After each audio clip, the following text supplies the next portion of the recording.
маркази миллии бемориҳои сил, шуш ва ҷарроҳии қафаси сина дар ҷумҳурӣ дар самти ташхис ва табобати бемории сил яке аз беморихонаи калонтарин ба ҳисоб рафта, барои табобати бемории сил аз тамоми манотиқи мамлакат беморон муроҷиат карда бистарӣ мешаванд.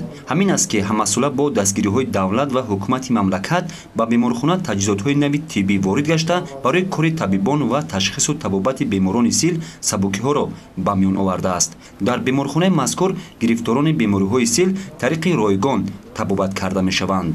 бемории сил ин бемории табобатшаванда аст дар сурате ки агар шахси бемор сари вақт ба духтур муроҷиат карда аз ташхис гузарад ва зери табобат фаро гирифта шавад. озмоишгоҳи миллии референсии беморхонаи мазкур бо навтарин таҷҳизоти сохти олмонии ташхиси бемориҳои сил муҷаҳҳаз гардааст ки дар наздиктарин фурсат ҷавоби таҳлили бемор аниқ карда мешавад. техникаву таҷҳизоте ки дар ин ҷо насб гардиданд ва хусусан озмоишгоҳи миллии референсӣ дар тамоми минтақаи осиёи марказӣ назир надоранд. озмоишгоҳи мазкур дар ин минтақа ҳам навтарин ва ҳам калонтарин аст. то соли 2011 баъди кишт кардани маводҳои патологӣ мо кишти сабзоидашударо ба ҷумҳурии олмон равон менамудем ва танҳо баъди 3-4 моҳ ёки натиҷаҳои ташхисро мо бо таври электронӣ дастрас менамудем.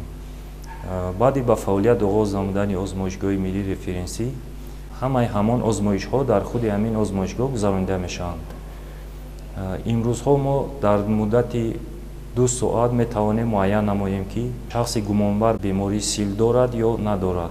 барои машварат ва ҳамкории зич дар маркази миллии бемориҳои сил, шуш ва ҷарроҳии қафаси сина, маркази омӯзишии намоишӣ барои пайвасти фосилавӣ оиди гузарондани машварати тиббӣ бо беморхонаҳои марказии шаҳру ноҳияҳои дурдаст шароит фароҳам оварда шудааст ки ҳафтаи 2 маротиба табибон бо ҳам тариқи онлайн машварат мегузаронанд.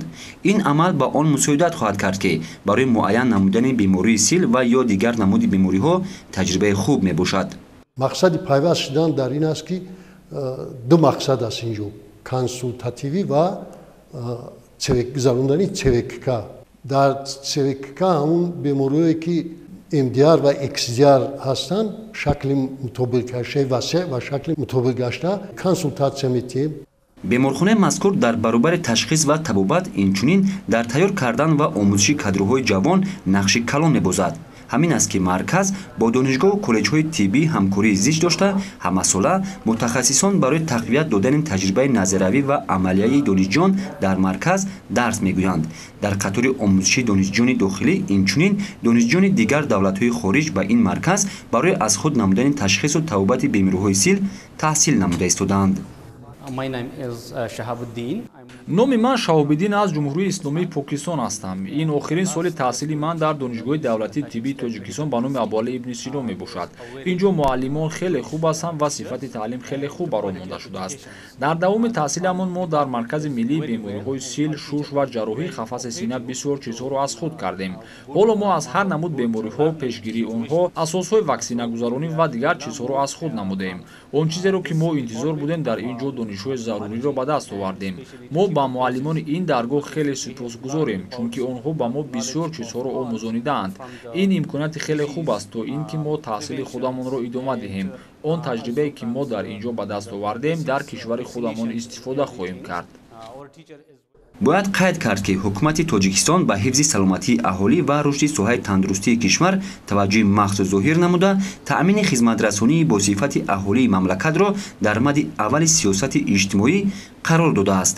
дар баробари таъмин намудани ҳамаи таҷҳизотҳои нави тиббӣ инчунин атрофи бино бо дарахтони ороишӣ хӯрамгардонӣ шуда роҳравҳои он сафулакпӯш ва барои гашту гарди беморон нишастгоҳҳо ва суҳбаткадаҳои махсус сохта шудааст.